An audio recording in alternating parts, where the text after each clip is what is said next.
आत्मज्ञान होना एक अलग चीज है, आत्मरति होना एक अलग चीज है। उसी आत्मरति को कृष्ण रति बोल सकते हो, आप राम रति बोल सकते हो, आप शिव रति बोल सकते हो। आत्मस्वरूप भगवान है ना, तो आत्मस्वरूप ऐसा कि जो आप चिंतन करो वही। अभी आप पुरुष माने पुरुष हो, आप पशु का चिंतन को पशु बन जाओगे, आप परमात्मा के चिंतन को परमात्मा। यही चमत्कार है। वो कैसा जैसा सोचो वैसा। हमारी समझ में बहुत कम समय रह गया है।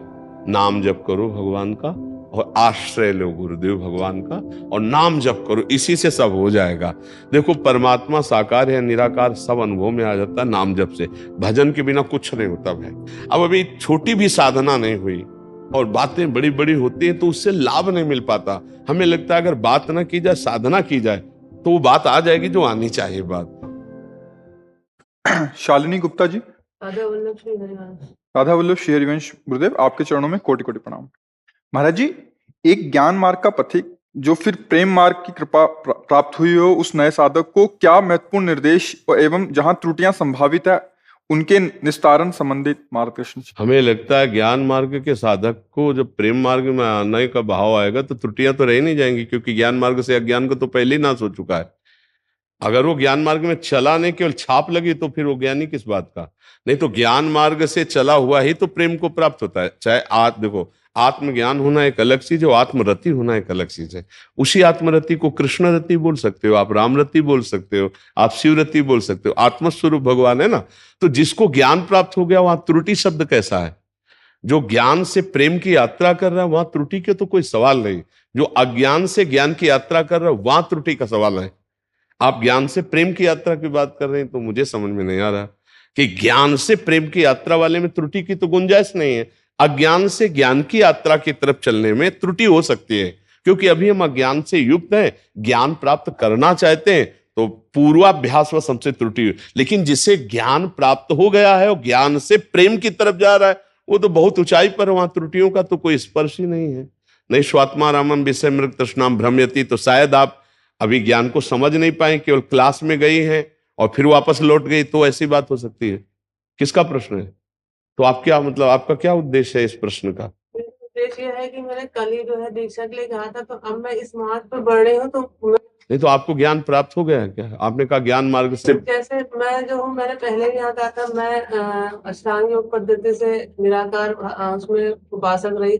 कितनी देर पद्मासन बैठ लेते हैं? इसमें मूल तो यही है, या तो सिद्धासन लगे या पद्मासन लगे। भाई देखो, जब अष्टांग योग शब्द आता है तो फिर आसन प्राणायाम प्रत्याहार आदि की बहुत बड़ी आवश्यकता होती है। और निराकार परमात्म तत्व की स्थिति के लिए पहले आकारों का त्याग होता है, आकारों के चिंतन का त्याग। हम यही कहते हैं कि पहले समझने की चेष्टा की जाए तभी बात बनेगी।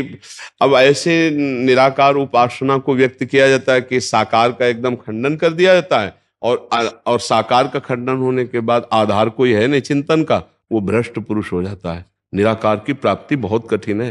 देखो, हमारे गुरु साकार रूप में होते हैं, उनके वचन साकार रूप में होते हैं, हमारा प्रणिपातेन प्रश्नया साकार रूप में होता है, तो हम खंडन नहीं कर सकते। हम साकार में फंसे हैं तो साकार से ही हम निराकार का अनुभव करते, क्योंकि हम सबका स्वरूप निराकार है, हमारा कोई रूप आकार नहीं है।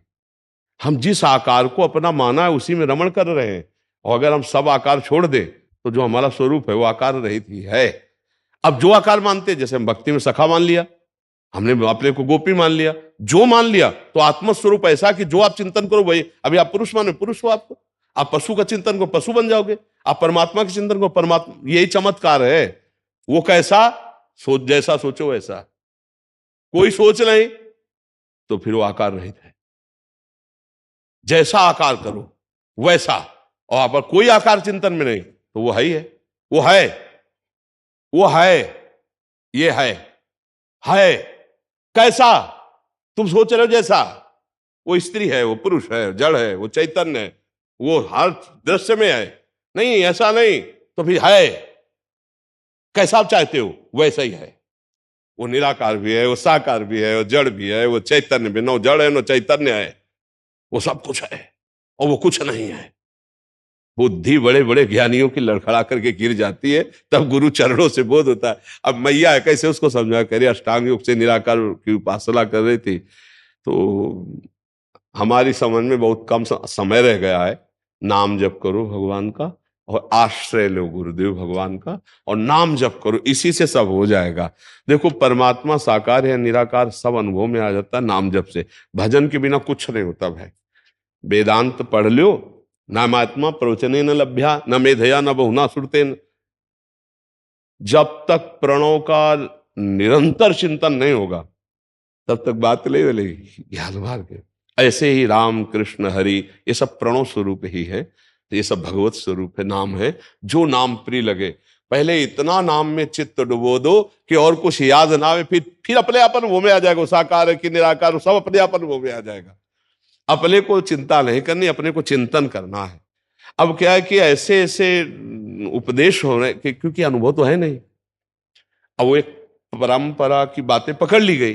अच्छा, जो सिद्ध महापुरुषों ने बोला वो अनुभव से बोल रहे हैं, अब उसको अपने लोग शब्द को समझ नहीं पा रहे, तो अब बड़ा खंडन मंडन निंदा स्तुतियां चलने लगी, छोटे छोटे मेड़े बना ली गई। और जबकि ये बहुत अपार समुद्र है, ये किसी मेड़ में आने वाला है, कोई सरोवर नहीं है हाँ कि गंदा हो जाए। ये अपार समुद्र है ज्ञान। अब उसी को समझाने के लिए गुरुजनों की शरण में जाया जाता है। आजकल ऐसे अब उपदेश होने लगे हैं कि जीव का जिससे निस्तार होता है उसी से वंचित कर दिया गया। अब मान लो बता दिया गया, अब योग्यता के अनुसार आरत अधिकारी जब पावे गूढ़ो तत्व न साधु दुराए। अब जहां से कल्याण होना है वो बातें कट गई है। अब वो स्थिति नहीं तो सच्ची मानिए वो है, बस हम आगे नहीं पीछे नहीं कुछ नहीं, वो है। अब यही जो जान ले तो बस सारी बात बन जाती है। भगवान की बड़ी कृपा हम ये मानते हैं कि विश्वनाथ जी की ऐसे ऐसे घुमा के लाए है ना, तो इसलिए कहीं भी कोई मतलब प्रश्नवाचक चिन्ह नहीं रहता।